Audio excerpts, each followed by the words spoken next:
नमस्कार बच्चों, स्वागत है आपका इस लेक्चर में। आज हम डिस्कस करने जा रहे हैं नीट 2023 के सेक्शन बी के क्वेश्चंस। यहां पे नॉर्मली 15 क्वेश्चन दिए जाते हैं, जिसमें से आपको सिलेक्ट करके 10 क्वेश्चन सॉल्व करने थे। यदि हम इस साल के 2023 के नीट के पेपर की बात करें तो 15 में से, सेक्शन बी में 15 में से 2 क्वेश्चन डिफिकल्ट, 2 मीडियम और 11 इजी क्वेश्चन थे।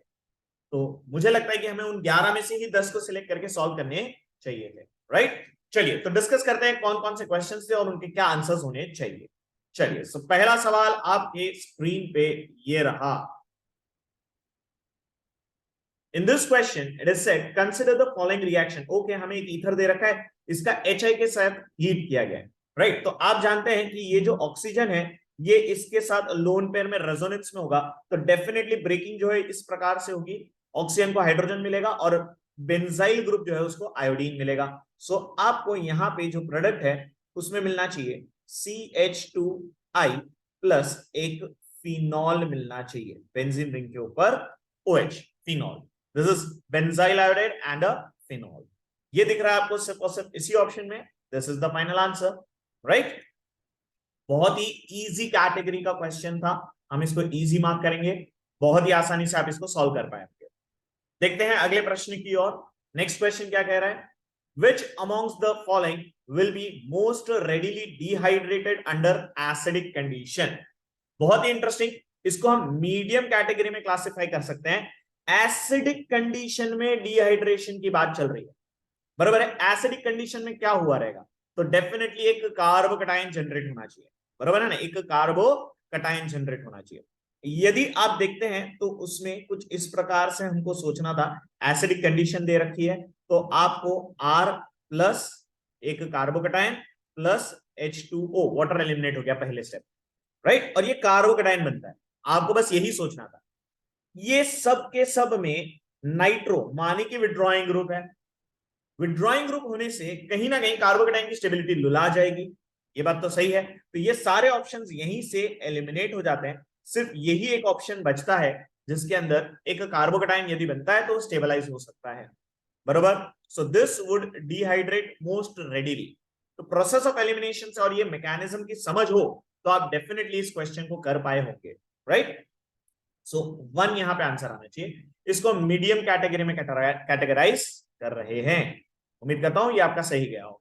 राइट, चलिए आगे बढ़ते हैं अगले प्रश्न की ओर। बहुत ही मजेदार ये प्रश्न। आपको थर्मोडायनेमिक्स का थोड़ा सा हेल्प चाहिए इस क्वेश्चन को सॉल्व करने के लिए। The equilibrium concentrations of the species in the reaction A plus B reversibly produces C plus D are 2, 3, 10 and 6 moles per liter respectively.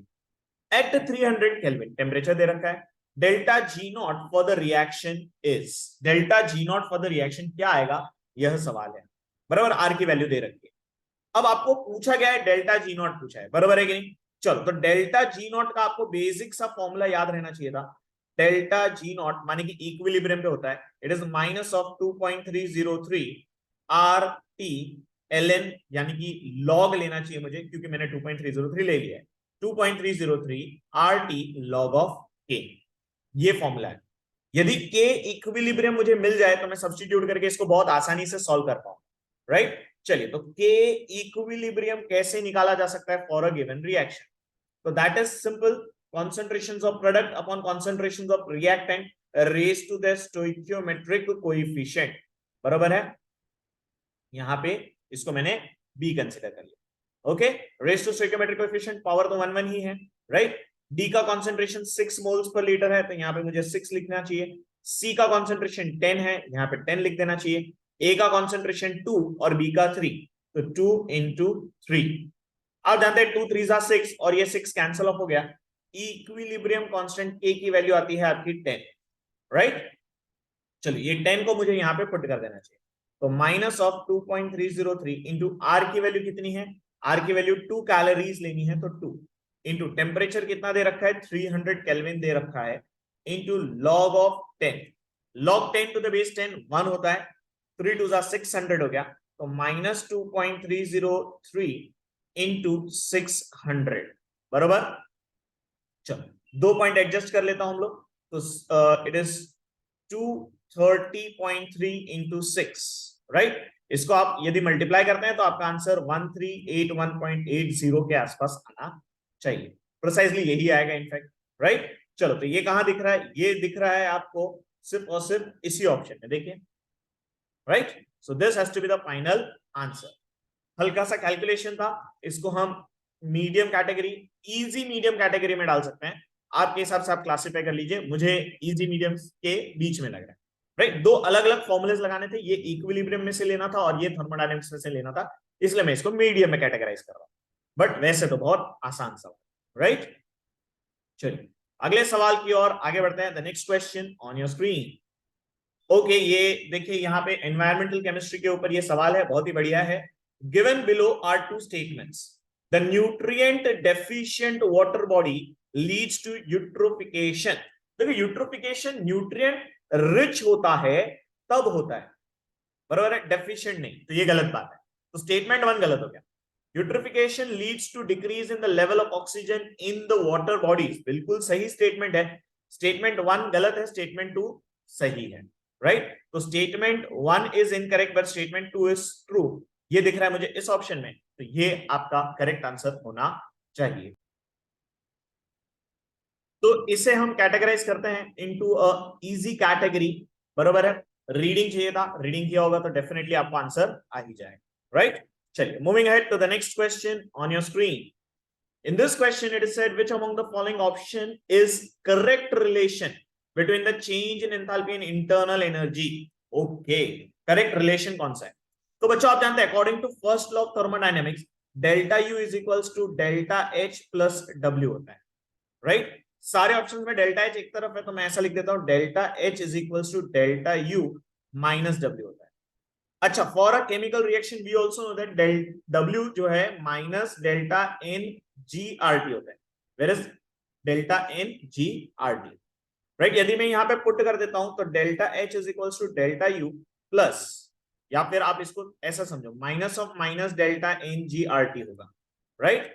So delta H is equals to delta U plus delta N GRT हो जाएगा। Make sense? चलो, तो ये आपका answer बैठना चाहिए। ये दिख रहा है मुझे सिर्फ और सिर्फ इसी option. So this has to be the final answer. काफी स्ट्रेट फॉरवर्ड। जिन बच्चों को फॉर्मूला याद होगा तो उन्होंने तो डायरेक्टली मार्क कर दिया होगा, ये डेरिवेशन की जरूरत भी नहीं थी, बरोबर। सो बहुत ही इजी कैटेगरी का क्वेश्चन था थर्मोडायनेमिक्स में से, इसको आपने डेफिनेटली सॉल्व किया होगा, ऐसा मैं उम्मीद करता हूं, राइट। चलिए अगले सवाल की ओर आगे बढ़ते हैं। पी ब्लॉक से ये सवाल है, ऑक्सी एसिड्स ऑफ सल्फर के ऊपर ये सवाल है। बहुत ही आसान सवाल है। लेट अस सी, लिस्ट 1 में ऑक्सी एसिड्स के नाम दिए हैं और लिस्ट 2 में उसके बॉन्ड्स किस प्रकार के होंगे, यह सवाल है। चलो, पर ऑक्सी डाइसल्फ्यूरिक एसिड की अगर हम बात करें तो पर ऑक्सी डाइसल्फ्यूरिक एसिड कुछ इस प्रकार का होता है, S double बॉन्डो OH। Make sense, right. अब अगर हम यहां पे देखें तो S डबल बॉन्डो कितनी बार है? 4 बार है। SOOS लिंकेज है इसके अंदर, साथ ही SOH जो है वो 2 बार है। चलिए बताइए ये कहां मैच करेगा? ये मैच करेगा 3 के साथ, तो ए का आंसर होना चाहिए था 3। अगर आप ऑप्शंस एलिमिनेट करेंगे तो ये 2 एलिमिनेट हो गए। सल्फ्यूरिक एसिड, बहुत ही सीधा साधा सस्ता सवाल, सल्फ्यूरिक एसिड का स्ट्रक्चर क्या होगा, बराबर। तो यहां पे अगर हम देखें तो S डबल बॉन्डो कितनी बार है? 2 बार है, और SOH कितनी बार है? 2 बार है। ये बेसिक हो गया, राइट। तो ये दिख रहा है मुझे इस ऑप्शन में, तो बी का आंसर 2 ही होना चाहिए। बी का आंसर 2 नहीं दिख रहा है, ओके जस्ट अ सेक। 2, अच्छा 1 दिया है यहाँ पे, ये गलत है, सॉरी 1 नहीं, यहाँ पे 2 है, देखिए यहाँ पे ये 2 है, राइट। तो ये दिख रहा है मुझे 4 में, यस, तो बी का 4 होना चाहिए। तो बी का 4 तो दोनों में दिख रहा है। चलिए अभी सी सॉल्व करते हैं। पायरोसल्फ्यूरिक एसिड, कौन सा एसिड है? Pyrosulphuric acid. तो ये हो जाएगा OS डबल बॉन्ड O यहाँ पे, बराबर है, डबल बॉन्ड O यहाँ पे, OS double बॉन्डो OH। This is your pyrosulphuric acid.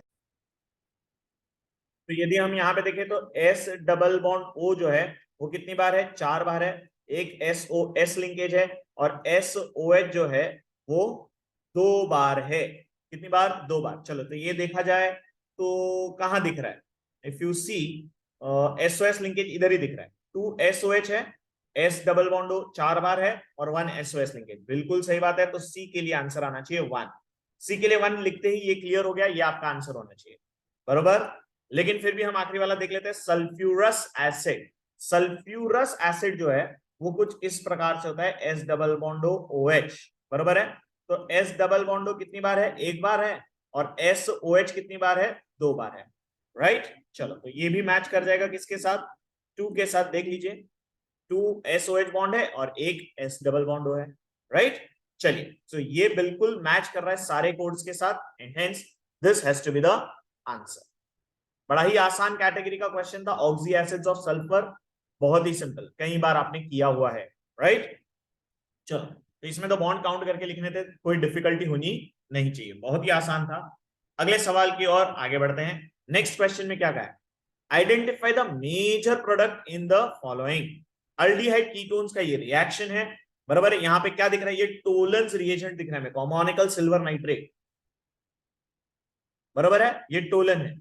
अब टोलन का काम क्या करता है, Tollens is basically an oxidizing agent. Ketone का ऑक्सीडेशन नहीं हो सकता, अल्डिहाइड का ऑक्सीडेशन हो सकता है। तो आप जानते हैं कि aldehyde will get converted into carboxylate ion. This is the reaction that happens in a Tollens reagent, बराबर। When you use Tollens reagent ये होगा, बराबर। चलो तो ये कहां दिख रहा है आपको, तो ये देखिए कार्बोनिल ग्रुप इंटैक्ट है और अल्डिहाइड का हो गया एसिड, बिल्कुल इसी रिएक्शन में दिख रहा है मुझे, तो यही आपका आंसर होना चाहिए। बहुत ही बढ़िया, और बहुत ज्यादा इजी कैटेगरी का क्वेश्चन है। टोलेंस रिएक्शन क्या है, ये बेसिक सवाल था इसमें, है ना। कीटोन को करेगा कि अल्डिहाइड को करेगा, तो ऑब्वियसली अल्डिहाइड को ऑक्सीडाइज करेगा, राइट। सो काफी इजी कैटेगरी का क्वेश्चन था, आई थिंक ये आपने जरूर अटेम्प्ट किया होगा, राइट। अगले सवाल की ओर आगे बढ़ते हैं। The next question, pumice stone is an example of. देखिए ये सरफेस केमिस्ट्री का बहुत ही सिंपल जो टेबल रहता है, उस टेबल में ये ऑब्वियसली एग्जांपल दिया हुआ है। Pumice stone is an example of a solid sol, बराबर, इट्स अ सॉलिड सोल, जिसके अंदर जो मीडियम है वो सॉलिड है और जो गैस है वो डिस्पर्स्ड फेज है, gas is the dispersed phase है, बराबर, उसको सॉलिड सोल कहते हैं। बड़ा ही आसान सवाल था, इजी कैटेगरी अगेन, बराबर। चलिए आगे बढ़ते हैं अगली क्वेश्चन की ओर। In this question, it is said that the reaction that does not take place in a blast furnace between 900 Kelvin to 1500 Kelvin temperature range during extraction of iron is। बड़ा ही आसान, आइसोलेशन में से blast furnace के ऊपर ये सवाल है, बहुत ही इजी कैटेगरी में आ जाएगा। यहाँ पे 500 टू 1500 के बीच में डेफिनेटली ये तीनों रिएक्शंस होते हैं, सिर्फ यही एक रिएक्शन है जो नहीं होता है, और हमें यही पूछा है which reaction does not take place, right? So this has to be the answer for the given question। यदि हम एनसीईआरटी की लाइन देखना चाहते हैं तो डेफिनेटली यहाँ पे देखिए एनसीईआरटी की लाइन में दिया है 900 से 1500 के बीच में ये रिएक्शन बिल्कुल एज इट इज दे रखा है। This is given in 2, this is given in 1। साथ ही साथ यहाँ पे लिखा है limestone is also decomposed to CaO which removes silicate impurities of ore as a slag। Calcium oxide silica से रिएक्ट करके स्लैग बना देता है, तो ये भी यहाँ पे ही लिखा हुआ है, राइट। तो definitely straight forward NCERT based question था, इसको आप इजी मीडियम कैटेगरी में डाल सकते हैं, इसमें कोई बड़ी बात नहीं है, राइट। उम्मीद करता हूँ आप कर पाए, ओके। चलिए moving ahead to the next question on your screen. देखा जाए तो यह सवाल बेसिकली डीएनएफ ब्लॉक में से लिया गया है। Let us read it out. Which of the following statements were incorrect. इनमें से कौन सा स्टेटमेंट जो है वो इनकरेक्ट है, यह सवाल है। चलिए, all the transition metals except scandium forms MO oxides which are ionic. देखो ये बिल्कुल सही बात नहीं, यहां पे क्या लग रहा है कि scandium forms MO which are ionic. Definitely यहाँ पे थोड़ा सा ट्रिकी क्वेश्चन है, इसको हम डिफिकल्ट कैटेगरी में डालना चाहेंगे। रीड करने पे तो मुझे लग रहा है ये क्वेश्चन, ये जो स्टेटमेंट है वो तो इनकरेक्ट होना चाहिए, बट यदि हम यहाँ पे आगे बढ़े तो the highest oxidation number corresponding to the group number in the transition metal oxide is attained in scandium and Mn। Okay, देखो यहाँ पे द हाईएस्ट ऑक्सीडेशन नंबर यदि हम देखें तो स्कैंडियम का हाईएस्ट क्या हो सकता है, +3 हो सकता है और वो अपने ग्रुप में हाईएस्ट ही है। Mn का क्या हो सकता है, तो बोले +7 और वो अपने ग्रुप में हाईएस्ट ही है। तो यही वो स्टेटमेंट में कहा जा रहा है कि भाई corresponding group number the transition metal oxide is attained in highest oxidation number, इसी में आ रहा है क्या? बिल्कुल सही बात है। तो I am sure for this statement that this statement is absolutely correct, right. This statement, ये थोड़ा सा कंफ्यूजिंग स्टेटमेंट है, यहाँ पे अपने को ज्यादा कुछ ध्यान नहीं आ रहा है, तो कोई बात नहीं, आप उसको छोड़ दीजिए, आगे रीड करें। Basic character increases from vanadium oxide to vanadium, okay, V2O3, V2O4, V2O5। देखो मेरे बच्चों, आपको मालूम है oxidation state increases, acidic nature increases. Oxidation state increases, acidity increases, ये बात फिक्स है, इसमें कोई दो राय नहीं है। ये पूरे सवाल में यही एक बात जो है वो कंफर्म अपने को मालूम है कि भाई सी जो है वो तो गलत ही है, दैट इज फॉर श्योर। बराबर, इस पूरे सवाल में मैं इसके ऊपर पूरा बैट लेता हूं। बराबर है, यदि आप इसको सॉल्व कर रहे हैं, पहली बात आप इसको सॉल्व नहीं करने चाहिए थे, ये डिफिकल्ट कैटेगरी का सवाल है, इसको छोड़ देना चाहिए। बट यदि आप इसको अटेम्प्ट करना चाहते हैं तो प्रोसेस ऑफ एलिमिनेशन से बहुत ब्यूटीफुली आप इसको अटेम्प्ट कर सकते थे। ये बात तो कंफर्म गलत है, दिस इज प्रूव्ड। तो इसके हिसाब से ये ऑप्शन एलिमिनेट हो गया, ये ऑप्शन एलिमिनेट हो गया, क्योंकि सी गलत है, ये बात कंफर्म हो गई। तो या तो 2 या तो 3, ये दोनों में से कोई एक आंसर होगा। बराबर, ये बात भी हमें मालूम है कि ये जो स्टेटमेंट है वो काफी सही है। स्कैंडियम का हाईएस्ट ऑक्सीडेशन स्टेट +3 हो सकता है, Mn का हाईएस्ट ऑक्सीडेशन स्टेट +7 ही हो सकता है। तो कहीं ना कहीं मुझे मालूम है कि बी तो बिल्कुल करेक्ट है। यदि बी करेक्ट है तो ये ऑप्शन भी एलिमिनेट हो जाता है, सिर्फ यही एक ऑप्शन बचता है आपके पास जो मार्क कर सकते हैं, and that is the exact answer. बरोबर, आपको इसी स्टेटमेंट पे बेट लेनी थी, बाकी कुछ नहीं करना था। V2O4 dissolves in acid to give VO4 minus 3 salts. This statement is very tricky, but it is wrong. It's wrong. उसमें कुछ सही नहीं है। यहाँ पे एक्चुअली ऐसा होना चाहिए था कि V2O5 dissolves in acids, या एसिड या बेस दोनों में से डिसॉल्व कर सकता है। V2O4 एक्चुअली ऑक्सो कटायन बनाता है, VO+2 बनाता है ना। यदि V2O4 रहेगा तो वो बनाएगा VO+2 एसिडिक मीडियम। बरोबर, चलिए, तो ये स्टेटमेंट भी बिल्कुल गलत है, जो अब आप समझ चुके होंगे। CRO is basic but Cr2O3 is amphoteric, ये बिल्कुल करेक्ट स्टेटमेंट है, इसमें कोई गलत नहीं है, this is absolutely correct, right. अगर आप चाहते हैं कि एनसीईआरटी लाइन देखें तो बिल्कुल देखिए, यहाँ पे लाइन देखिए। यहाँ पे अगर हम देखें तो in vanadium there is a gradual change from basic character, V2O3 is this, ये ऐसा, and V2O5 is acidic, बरोबर। V2O4 dissolves in acid to give VO+2 salts. Can you see this? V2O4 dissolves in acid to give VO+2, right? And V2O5 यदि होता है तो it reacts with alkali as well as acids to give VO4+-3 and VO4+. तो यहाँ पे ये थोड़ा सा जो है गलत हो चुका है। यहाँ पे एक्चुअली V2O5 होता तो ये सही था, या फिर ये V2O4 रखते हैं तो यहाँ पे आपको VO+2 लेना चाहिए। ओके, चलो, तो मैं उम्मीद करता हूं कि आप समझ गए होंगे।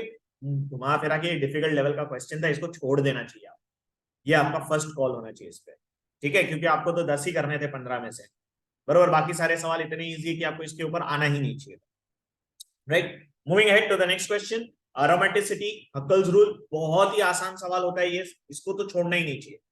Consider the following compound slash species, इसमें से the number of compound species obeying हक्कल rule is, कौन हक्कल रूल फॉलो करेगा? तो सीधी सीधी बात है, 4n+2 को जो फॉलो करेगा वो आंसर होगा, राइट। चलिए, पहला वाला ट्राई कर रहा हूं मैं, राइट। यहाँ पे 1 2 3 4 5 बाई 1, 5 2 10 इलेक्ट्रॉन्स हो गए, तो 4n+2 इक्वल्स टू 10 आता है। 4n की वैल्यू 8 होती है, n की वैल्यू 2 होती है, ये एरोमेटिक निकला। Let us talk about this. Second वाला ट्राई कर रहा हूं मैं, 4n+2 is equal to 2 4 6 pi electrons है इसके पास, तो 4n इक्वल्स टू 4 हो जाएगा, n की वैल्यू 1 आ रही है, ये भी भाई साहब एरोमेटिक निकले। ये तो मतलब ये शक्ल देख के ही आपको मालूम पड़ जाता है ये एंटी एरोमेटिक है, बरोबर। हमने कई बार इसको सॉल्व किया है। 4n+2 की अगर हम बात करें इसके लिए, यहाँ पे 4 ही पाई इलेक्ट्रॉन्स है, 4, तो 4n equals to 2, n equals to half आता है, ये एरोमेटिक नहीं है, ये एंटी एरोमेटिक स्पीशीज है, अगर आपको पता हो, राइट। चलिए, उसी तरीके से ये वाला सॉल्व कर रहा हूं मैं। यहाँ पे अगर हम देखें तो 4n+2 इज इक्वल्स टू 2 और 2 6, 2 और 2 4 इलेक्ट्रॉन्स हो गए, राइट। तो 4n equals to 2, n equals to वापस से हाफ आ रहा है, ये वापस से एंटी एरोमेटिक कैटेगरी में कैटेगराइज हो जाएगा। फिफ्थ वन देखें, यहाँ पे कार्बोकटायन है ना, देखो, single double single vacant orbital single double single vacant orbital, complete conjugation तो है ही, राइट। कॉन्जुगेशन होने के साथ साथ उसके पास 4n+2 is equal to 2, N की वैल्यू 0 आ रही है, बिल्कुल एरोमेटिक रहेगा ये। एन की वैल्यू 0 1 2 3 4 5 6 कुछ भी हो सकती है, फ्रैक्शन नहीं हो सकता, बरोबर ना। चलिए बहुत बढ़िया। इसी तरीके से नेक्स्ट वाला देखें तो 4n+2 इज इक्वल टू 2 4 6 8, 8 आ रहा है, बराबर है। कॉन्जुगेशन है इसके अंदर, साइक्लिक भी है प्लेनर भी है, उसका कोई दिक्कत नहीं है। 8 पाई बॉन्ड्स है उसके, 8 पाई इलेक्ट्रॉन्स है उसके पास, तो 4n इक्वल्स टू 6 आ जाएगा, n की वैल्यू 3/2 आ जाएगी, ये एंटी एरोमेटिक हो जाएगा, बराबर है, एरोमेटिक नहीं है, राइट।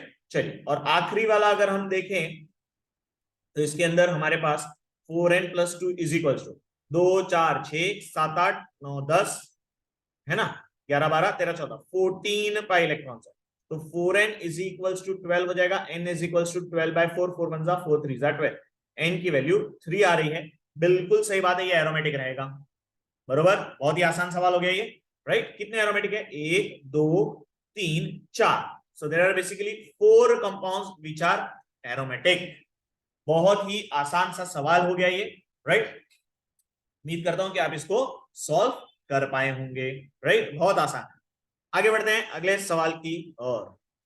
इन दिस क्वेश्चन, ये सॉलिड स्टेट का क्वेश्चन हुआ। In this question it is said what fraction of one edge centre octahedral void lies in one unit cell of FCC. लो, घुमाने का तरीका है खाली। एक एफसीसी है, उसके अंदर एक ऑक्टाहेड्रल वॉइड है, कहां पे, तो बोले एच के सेंटर पे। उस एच के सेंटर पे जो वॉइड है उसका कितना हिस्सा एफसीसी में है, यह सवाल है। कितना हिस्सा हमारे पास होगा, तो बोले सीधी सीधी बात है 1/4 ही अवेलेबल होगा, क्योंकि एज पे जो है, एज पे 1/4 पार्ट ऑफ एन एटम मिलता है। बॉडी के सेंटर पे पूरा 1 मिलता है, फेस पे आधा मिलता है, एज पे 1/4 मिलता है, कॉर्नर पे 1/8 मिलता है, याद करो, है ना। चलो, so what a fraction of one has specify किया है, centered octahedral void lies in a one unit cell of FCC, that is 1/4, very easy category, solid state में से, बहुत आसान सवाल, राइट। चलिए अगले सवाल की ओर आगे बढ़ते हैं। The next question coordination compound को बिलोंग करता है। क्या कह रहा है, which complex compound is most stable. Stability के बारे में पूछ रहा है, कौन सा सबसे ज्यादा स्टेबल होगा, तो जो चिलेट्स बनाते हैं, चिलेट्स, वो सबसे ज्यादा स्टेबल होता है। चिलेट कौन बना देता है, तो चिलेट बनाने का काम है पॉलीडेंटेट लिगेंड का। पॉलीडेंटेट लिगेंड ही चिलेट्स बना सकते हैं, यदि आपको पता हो तो, है ना, स्टेबिलिटी बढ़ा देंगे, राइट। सो चिलेट फॉर्मेशन पॉलीडेंटेट में ही हो सकता है, सिर्फ यही एक है जिसके अंदर पॉलीडेंटेट लिगेंड है, और बस यही मोस्ट स्टेबल है, बरोबर। तो बहुत ही इजी कैटेगरी का सवाल था ये, इसमें ज्यादा कुछ करना ही नहीं था, पॉलीडेंटेट लिगेंड देखना था, काम खत्म हो गया, है ना। ज्यादा कोई पैरामीटर्स को कंपेयर ही नहीं करना है, सेंट्रल एटम तो सेम है, जो फर्क है वो किसमें है, लिगेंड में। और इसी से चमकना चाहिए कि लिगेंड्स ही डिसाइड करेंगे स्टेबिलिटी, तो chelate formation will decide the stability, okay. चलिए बहुत ही आसान कैटेगरी का question. Moving towards the next question. Okay, redox में से आया हुआ ये प्रश्न है, बहुत ही इजी है। On balancing the given redox reaction, इस रेडॉक्स रिएक्शन को बैलेंस करना। चलिए मैं बैलेंस करने की कोशिश करता हूं। Cr2O7-2 plus SO3-2 plus H+, yes, ये रिएक्ट करके क्या दे रहे हैं, they are giving me 2ACr+3। Okay, मैं ये नहीं लिखता हूं, Cr+3 देते हैं, प्लस SO4-2 प्लस H2O मिल रहा है। इसको यदि मैं बैलेंस करने जाऊं तो देखो बेटा, यहां पे सबसे पहले क्रोमियम +6 में है, वहां से क्रोमियम +3 में गया। यदि हम यहां पे देखें तो S डबल बॉन्ड O-, ये है उसका स्ट्रक्चर। यहाँ पे 1 2 3 4, सल्फर जो है +4 में है। आप ऐसे नहीं तो एक्स मेथड से कर लो, एक्स मेथड से सल्फर का ऑक्सीडेशन स्टेट निकालो, x + 3 × -2 = -2, x - 6 = -2, x = 6 - 2 is +4, बरोबर। सो यहाँ पे जो है वो +4 में है, जबकि यहाँ पे अगर आप देखेंगे तो H2SO4 वाला है +6 में है, ऑक्सीडेशन स्टेट +6 है।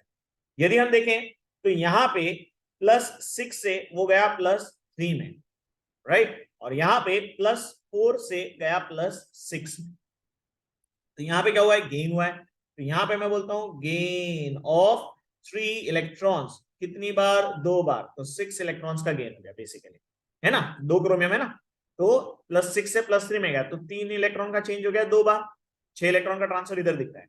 सल्फेट के बारे में अगर हम बात कर रहे हैं यहाँ पे, बराबर, तो यदि हम देखें यहाँ पे +4 से +6, माने कि अच्छा यहाँ पे तो गेन हुआ, तो यहाँ पे लॉस हो गया रहेगा, राइट, लॉस ऑफ 2 इलेक्ट्रॉन्स, बराबर है, 2 इलेक्ट्रॉन का लॉस हुआ, तो इसको मल्टीप्लाई बाय 3 करना अनिवार्य हो जाएगा। मैं इसको अलग कलर से मल्टीप्लाई करता हूं, चलो ये रहा, मल्टीप्लाई बाय 3 करूंगा तब जाके लॉस इक्वल टू गेन होगा, राइट, तो 3 टाइम्स मल्टीप्लाई किया तो ये भी 3 हो जाएगा, ये भी 3 हो जाएगा। Does this make sense? तो मुझे ये पता चल गया कि मेरा जो बी है that is equal to 3, B equal to 3 एक ही ऑप्शन में दिख रहा है, ये रहा। चलो बाकी भी पूरा बैलेंस करके आपको बता देता हूं।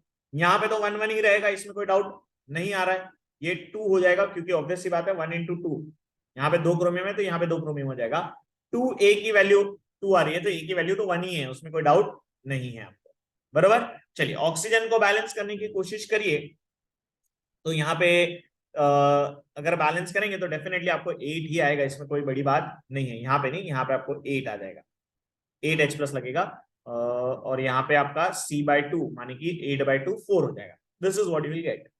खैर आपको मुद्दा यही करना था कि +4 से +6 में गया, +3 से +6 में गया, यही आप अरेंज करते आपको यहीं पे बी मिल जाता और बी से काम आपका हो जाता, बराबर। ऑक्सीजन बैलेंस करना आप डेफिनेटली कर सकते हैं, 3 3 9 हो गया, 9 + 7 आपको करना है 16 हो गया, यहाँ पे 12 है तो 16 में से 12 ऑलरेडी है तो 4 बचे थे तो 4H2O होगा, सिंपल था वैसे तो, है ना, बैलेंस करना तो बहुत आसान था वैसे।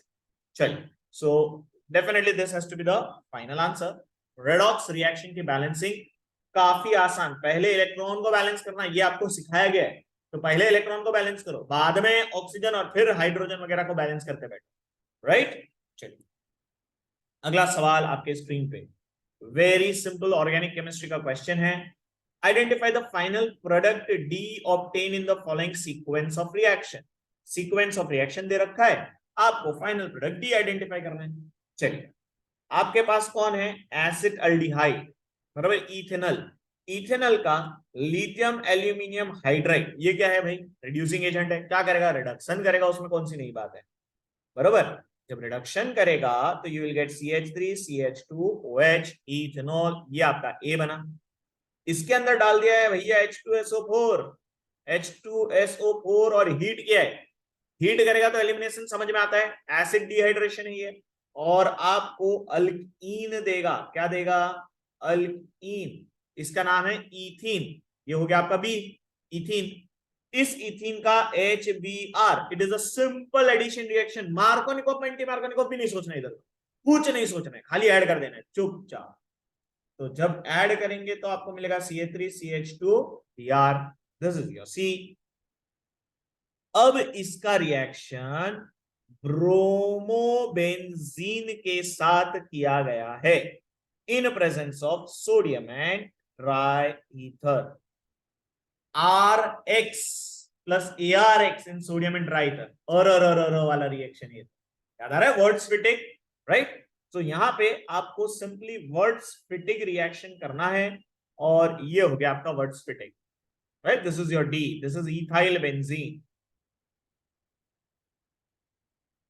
Right, words fitting reaction.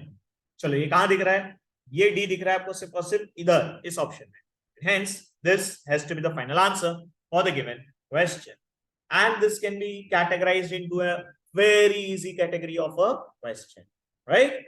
चलिए बहुत बढ़िया, and with this we are to the end of discussion, बराबर है। सेक्शन भी हम लोग ने डिस्कस कर लिया, जिसके अंदर हमने सिर्फ 2 डिफिकल्ट 2 मीडियम कैटेगरी के क्वेश्चन देखे, बाकी सारे इजी कैटेगरी के क्वेश्चन। उम्मीद करता हूं इसमें से बढ़िया 10 क्वेश्चन आपने सिलेक्ट करके अच्छे से सॉल्व करेंगे, और इसी के साथ उम्मीद भी ये करता हूं कि आपने पेपर जो है बहुत अच्छा तरीके से, बहुत बढ़िया पेपर आपका गया होगा, राइट। सो बस वेट करते हैं आगे की, टिल देन हमारे एंड से tata bye bye, see you all soon, God bless you all, take care, bye bye, enjoy.